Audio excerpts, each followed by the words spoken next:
Green Margaret. Well, if you were at the session this morning, and I'm sure most of you recognize the faces, you might have had the same reaction that I had, that the very interesting session was really about the past. People were talking about, what don't we know, what do we need to know, when are we going to have this tribunal? And maybe if you could characterize the people on this platform now, we tend not to be that worried about the past. I mean, firstly, because you're never going to really find out what happened. If the Gardaí can't and the DPB can't, then you probably aren't going to in a tribunal. And it really doesn't matter to entrepreneurs anyway. I mean, typically, if you think back over anything that's happened to you that was a risky endeavour, if it succeeds, then you're going to rewrite history to position yourself as the great hero who saved the world and found the oil or whatever it is that you succeeded in. And if it fails, as most things do, you're probably going to brush much of it onto the carpet anyway. So really, there's not a lot of future in the past, and we shouldn't worry too much about it after 5 years. If you really want to humiliate the Anglo gentleman who amused us so much on the tapes, get a medieval stocks and put them in the stocks and throw something at them. But they're not going to get a fair trial. If you want to put them on trial, it's not that hard. You could try them for false accounting. It should have been done 5 years ago. But it's history now. Let's move on. Let's think about what we can do now. And our industry is a good example of the value of moving on, because if we focused on history, we wouldn't be doing anything at all, because 215 wells have been drilled in Ireland over 40 years and 158 in the offshore, and we've yet to produce any commercial oil. So that's about a spend of €3 billion or so, and most people would say, well, even by the standards of Anglo-Irish Bank, that's a lot of money. But I think that's a wrong approach, because many things that were done in the past are quite wrong. Like if you look at Irish exploration history, what actually happened was people first had successes relatively easily in the North Sea. And not unreasonably, the American companies and others said, well, you know, Ireland's beside the North Sea, so we're going to drill on the same sort of structure as worked in Scotland and Norway. And they drilled, and they didn't find any commercial oil and gas in those structures. But now we know so much more about how the world evolved geologically. Like when I was in school, which wasn't all that long ago, we didn't even know, it wasn't taught that the world was actually moving around on tectonic plates. We looked at the map of the world and we saw that Africa looked like it might fit into North America, but this was just a curiosity. We didn't realize that Africa actually was part of North America, and you may be surprised to hear that actually Donegal is also part of North America. And in fact, if you stand on the Black Pigs Dyke, which runs, of course, through the northwest part of Ireland, you can actually quite correctly, geologically, have one foot in Europe or Eurasia and the other foot in North America. And that's geology, and our understanding of geology has changed dramatically, even in the last 20 years. So what we are doing now with Ireland, particularly in the Atlantic, is that we are looking at old data with fresh eyes. And this wasn't really possible until quite recently, because 10 years ago, if you dealt with the Irish authorities, who are the people who license, they were mesmerised by the majors. A lot of people like to talk about the great Justin Keating and the staff he had, like Mr Holloway, and how they had high royalties and taxes, except for the inconvenient fact that their efforts were a complete failure. They didn't find anything that was commercial, apart from a small gas field off Kinsale. And what happened is, after the initial splurge of enthusiasm, really off the back of the North Sea, pretty well all the establishment companies left Ireland, and since then there's been an average of about one well a year, which is next to nothing. Compare that with tens of thousands in North America, dozens in Scotland or in Norway. What happened a couple of years ago, really, and full marks to the present minister, with maybe the insight of a former left-winger, he opened up 250,000 square kilometres, which is a lot. I mean, Ireland, you may not realise this, but Ireland is really a maritime country. So can I have a map? Maybe I'll edit it out of the... here we are. Just to give you a picture, the Irish territory is not what you may think it is. You may think that Ireland is this little island.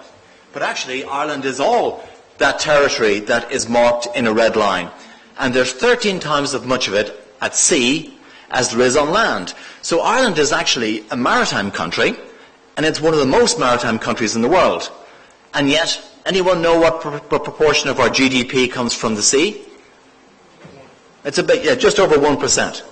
I'm not saying it's easy to develop the maritime opportunity, but Ireland is a maritime country, and yet there's almost no exploration, and has been no exploration really for decades. And what the current minister did was, very practically, he said, well, guess what? We're going to open up a big chunk of the territory, basically a good chunk of that North Atlantic, about a 250,000 square kilometres, the biggest opening in one licence bid round that there had ever been, as far as we know. And pretty well everyone in the industry said, you're complete idiots. This is typical of the paddies. You're going to get no interest. There's no data. It's deep water. It's too difficult. If you get any bids, it'll be a small percentage close to the shore. And pretty well that was correct. There was only 6% bids. It was only the juniors, with one small exception. And it was on areas that had some data. But an interesting thing happened over the last 2 years. The juniors, who were undercapitalized companies that even Anglo-Irish Bank wouldn't lend to, they spent their million or two. We spent a couple of million. It may not seem a lot, but it's a lot if it's your own money. And we found that a lot of the reasons why we went into the license round actually were shot down. When we reprocessed the data, when we applied our new techniques, learning what we had learned elsewhere, we found that a lot of the models that we had actually didn't work, to be blunt. And when you're presenting to people, asking them to spend hundreds of millions, you can't get away with sleight of hand. It's not like the property game. It has to be rigorous technically in business, which is not to say that it's certain, it's not certain, but it has to be rigorous. And we found a lot of those models were futile, were failures. But we also found some other interesting things, and particularly at depths that were much earlier rocks than what was key in the North Sea, which is the Jurassic. I won't bore you with the details.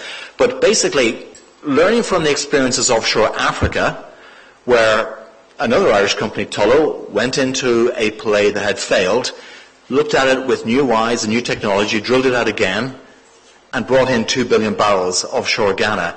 Looking in a very similar way, you may think Africa is very different, but actually the geology is quite similar in some ways, in that the Atlantic is spreading apart. And just looking at it, no one had ever thought that in those terms before.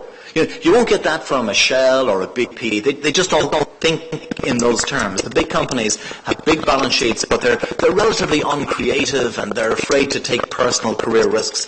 And just thinking laterally, we presented this to the department and said, this is our idea. And didn't go particularly well, the presentation. They thought it was a bit wacky. But we got... We were invited to bid for up to 3 packages. We got the first one we asked for, most of the second one we asked for, and they said, well, look, do you really want a third? And frankly, my board didn't. It was hard enough to persuade them to spend even $1 million without spending $3 million. But we found an interesting thing. We spent our money, and then we had the difficult job of trying to persuade a larger company, a sugar daddy, if you will, to come in. And you may think you're really good looking, but if the sugar daddy isn't prepared to write the checks, then it doesn't really matter how good looking you are. So the real test was when we went out to the discotheque and we started talking to some people. And we found an interesting thing. We found that there was quite a lot of interest in Ireland, notwithstanding the pretty unsatisfactory past. And that's interesting, and mostly partly it's the oil price, partly it's the favourable fiscal terms which Ireland does have. Mostly it's because the oil companies have been thrown out of so many places that by comparison Ireland doesn't look so bad. We have the rule of law, we're a working democracy, there are proper rules and regulations, and a not insignificant thing is that it's not a corrupt society. Now that might surprise many of you, but really, compared to a lot of places, it's not a corrupt society. I've never seen an example or heard of an example where a public servant or a politician tried to shake down an oil company. And that's not normal in the world, to put it diplomatically. So we found that there was a bit of an interest. Not that they were writing checks, but there was a bit of an interest. And as we were doing the walkabout and talking to the guys in Houston and Calgary and in London, we found that Partly they were prejudiced against us in the past. They said, oh, aren't you the person who used to have herpes? That was their view, because Ireland had failed in the past. And partly they were saying, well, I don't have any other date, and I have this big budget, and I've got vast amounts of cash flowing out of these huge profits from these very high oil prices. But we found an interesting thing. We found that the most interesting ideas were actually not coming from the super majors. That they weren't coming from the Shell or the Exxon. They will drill wells, they have budgets, but the most interesting and open-minded ideas were actually coming from the New World, Eamon's world, the Pacific Rim. And not just the Pacific, people slag off Americans, but there's quite an innovative American company called Cosmos, backed by private equity, that also charged into the Irish offshore and formed into two packages. But easily the most impressive company that we met in this endeavour was Woodside, which I'm sure none of you have ever heard of them.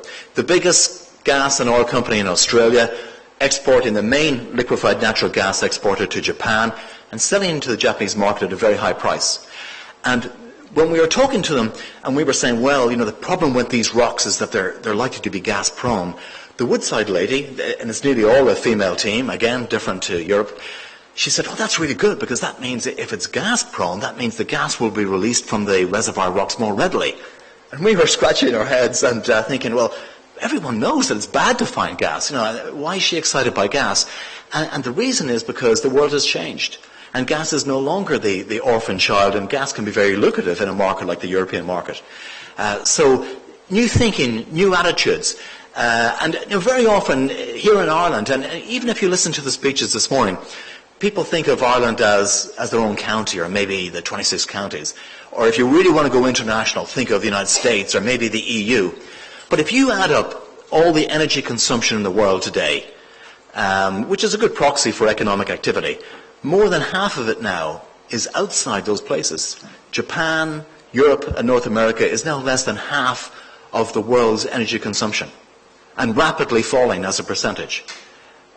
So what that means is that the world that we have to engage with in the future will increasingly be not English-speaking, not European, not white-skinned. It's going to be the Indonesias, the Brazils, of course the Chinas and Indias, and the Australias.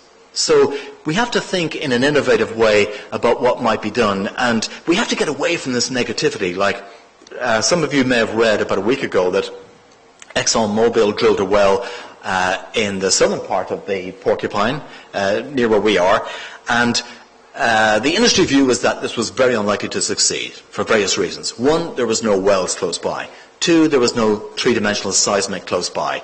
But Exxon did what Exxon can do, spend what would have been up to $200 million or 150 million euro drilling a complete wildcat. 6 to 1 chance at best, maybe 10 to 1. You have far better chance in the discotheque here, I'm sure. And it was a non-commercial well, they walked away, and the market reacted quite negatively. We did not react negatively, and I'll tell you why, because their model was a bit of a flyer, but it's a technically strong conservative company, so they obviously had a model. They found what they were hoping to find, a reservoir rock. A lot of people, most people thought they wouldn't find a reservoir rock. Remember, there was no previous well in the area. More importantly, they found 144 feet, 44 meters of residual oil. Now, you may say, well, so what? It's not commercial. But the point is, if you have such a high column of oil, at one stage there was a large oil field there. Now, the bad news is that it was probably in the Cretaceous 100 million years ago. But still, there was a lot of oil there, and enough oil remains to prove, for the first time, that the southern Porcupine Basin actually produces oil. We didn't know that a week ago, and most people didn't think it. So even out of apparent setbacks can come hope and opportunities if you have the right mindset. But you're never going to have those opportunities, and you're never going to exploit those opportunities unless your mind is open to those opportunities. So what I'm talking to you about is natural resources, particularly oil and gas. But the same principle applies to any natural resource. And the most important natural resource that we have is actually our people. Why is it that we don't mind an apparel manufacturer like Fruit of the Loom used to be using our young people as workers at reasonable or even lowish rates. We don't think that's objectionable. Or an Apple coming in and maybe not even paying the 12.5% corporate tax. We don't seem to mind that. We don't object to that because we perceive it as something that we otherwise wouldn't have. But when it comes to a natural resource, like a mineral or a gas, people get all emotional about it and talk about our oil, it's our oil, we should have higher taxes. Well, it isn't our oil until we find it. And the state isn't going to find it. And Irish companies as juniors don't have the balance sheet to find it. No bank is going to lend you. It's risk capital. You have to deal with international companies. And the value of these projects can be very great. Basically, a medium-sized oil discovery off the Irish waters would be the equivalent of about 3 to 5 billion euro of value. Am I running out of time? You are. So think about it. That's about 100 hospitals. It's only a small portion of the Agro bailout, granted, but it's 2% of GDP. So what I'm suggesting to us is more openness to risk. The fact that property flippers got us into a mess doesn't mean that we shouldn't take risk today. And Sir Humphrey, with all his trying to avoid risk, will actually end up with a stagnant economy. I think we should be open to more risk, open-minded about new ideas, and not be afraid of the future. There's no future in the past. Gurmagif.